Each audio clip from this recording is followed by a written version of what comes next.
The storm never announces its true intentions. It begins softly, almost beautifully, with snow drifting down like feathers from a torn sky, wrapping the world in silence that feels holy and calm. People stand by windows and smile, unaware that this same snow has buried voices, erased roads, and turned beating hearts into frozen memories. Tonight, as the wind rises and the cold presses against walls like something alive, you are stepping into stories born inside white darkness where fear breathes in the shadows of swirling snow, and survival becomes a quiet prayer whispered through cracked lips.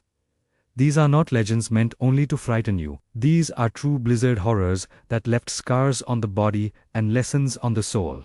They remind us that winter is not just a season, it is a test, and those who pass it are never the same. This is Harrier Diaries, where terror meets truth, and where even the coldest night carries a lesson for those willing to listen. In a blizzard, sound disappears first. The wind roars so loudly that it swallows your thoughts, and then, suddenly, everything goes quiet. An eerie stillness that makes your own heartbeat feel like a betrayal. People who survive blizzards often say the silence is the most terrifying part, because in that silence, you are forced to face yourself. No distractions, no escape, just you and the cold, and the terrifying realization that nature does not care how brave or prepared you think you are. Yet within that uncaring vastness, human beings have found strength they never knew they possessed, clinging to life with frozen fingers and stubborn hope. One of the most chilling true blizzard stories comes from a long-haul truck driver crossing a remote mountain pass late at night. The forecast mentioned light snow. Nothing unusual, nothing to fear. Then the sky changed.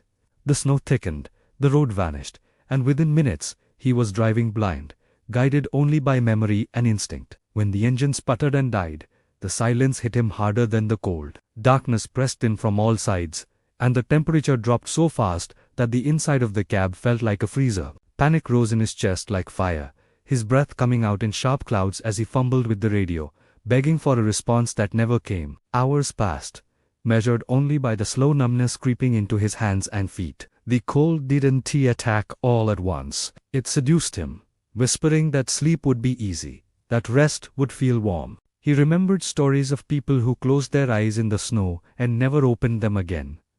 So, he fought. He wrapped himself in spare clothes, tore cardboard from boxes to insulate the cab, and forced his stiff body to move, slapping his arms, tapping his feet, doing anything to stay awake. On the dashboard were photos of his children, smiling in summer sunlight, and he talked to them through the night, promising he would come home. He prayed out loud, not fancy words, just raw, broken pleas for another hour, another minute. When dawn finally broke, rescue crews found him barely conscious, frostbitten, but alive. Later, he said the hardest part wasn't the cold, it was resisting the urge to give up. That blizzard taught him that endurance is not loud or heroic. It is quiet, stubborn, and deeply human. In life, we all face moments where quitting feels gentle and continuing feels unbearable. Endurance is choosing to suffer a little longer because somewhere beyond the pain, life is waiting. Another true story comes from a seasoned hiker who believed experience made him immune to fear. He had walked these trails for years, knew the land like a map in his mind. When warnings of an incoming blizzard were issued, he ignored them, confident he could handle whatever came. The storm hit harder than anyone expected. Snow erased the trail, trees blurred into white ghosts, and the sky and ground became indistinguishable. He walked for hours, convinced he was moving forward, until exhaustion forced him to stop. That's when he realized the horrifying truth.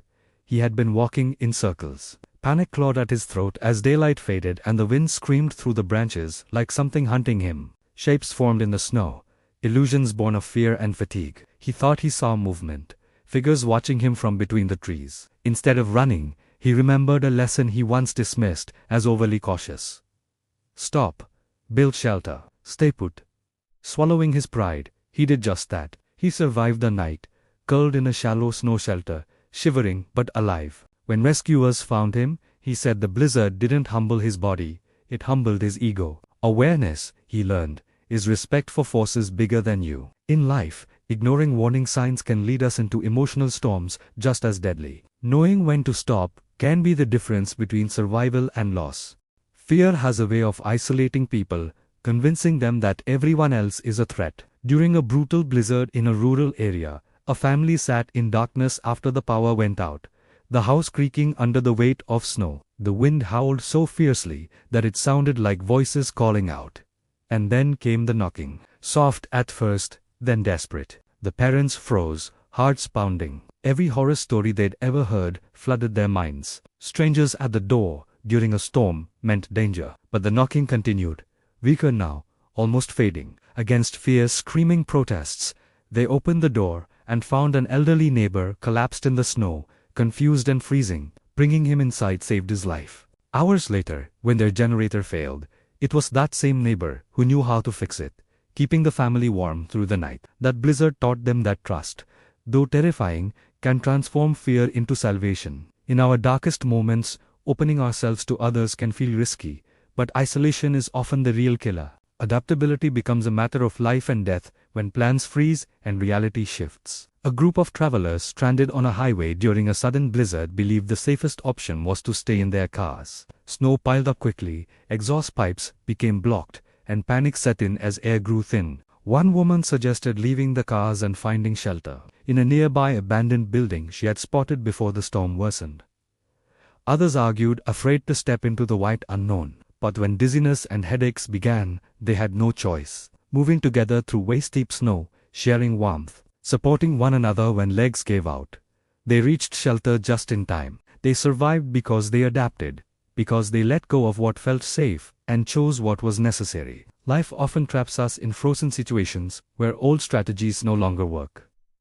Adaptability is not weakness. It is intelligence, guided by courage. Hope is perhaps the most fragile weapon against winter, yet the most powerful. In northern folklore, there is a tale of a child lost in a blizzard who followed a single star through the storm, believing it was placed there just for him. Whether metaphor or miracle, survivors often describe similar experiences, focusing on one thing, one thought, one promise, to keep moving. A woman lost during a blizzard later said she survived by imagining the smell of her mother's kitchen, each step fueled by the belief that warmth still existed somewhere. Hope does not melt the snow or calm the wind, but it gives direction when everything else is lost. In life's emotional blizzards, hope may be small, trembling, barely visible, but it is enough to keep us alive. Community reveals itself most clearly when comfort disappears. After a historic blizzard trapped an entire town, people who barely knew each other began knocking on doors, sharing food, checking on the elderly, lighting candles together. Fear softened into connection. Stories were told to distract children from the cold. Laughter echoed despite the darkness, and bonds formed that lasted long after the snow melted. Many said the storm, though terrifying, reminded them of what truly mattered. Horror strips away excess and leaves behind truth. We are not meant to survive alone. Faith often becomes the final refuge when logic runs out. A mountaineer injured during a blizzard lay helpless, convinced death was approaching. Unable to move, he prayed. Not for rescue, but for peace. He described feeling calm settle over him, fear loosening its grip. Hours later, rescuers arrived after a sudden break in the storm revealed his position, whether coincidence or divine intervention. Faith gave him strength to endure without panic. In the blizzards of life, faith may not change the storm, but it can change how we face it. Gratitude is born in the aftermath, rising from the ashes of fear. Survivors often speak of a new appreciation for simple things: warmth, breath, human voices. One woman rescued after days in the cold said the most frightening realization was how easily life could end without warning. She never again took a sunrise for granted. Horror has a way of teaching gratitude through pain, reminding us that every safe moment is a gift. These blizzard horror stories are etched into ice and memory, not to terrify without purpose, but to remind us of the strength hidden within us. Storms will come, sudden and unforgiving, stealing clarity and comfort. When they do, remember the lessons written in snow and fear. Endure when giving up feels easier. Stay aware when pride blinds you. Trust when fear isolates. Adapt when plans fail. Hold hope when darkness closes in. Lean on community when strength fades. Keep faith when answers disappear. And when the storm passes, let gratitude change how you live, how you love, how you face the next cold night, because somewhere even now, the wind is rising, the snow is falling, and the lessons of the blizzard are waiting to be remembered. Whispered through the white silence of Harrier Diaries.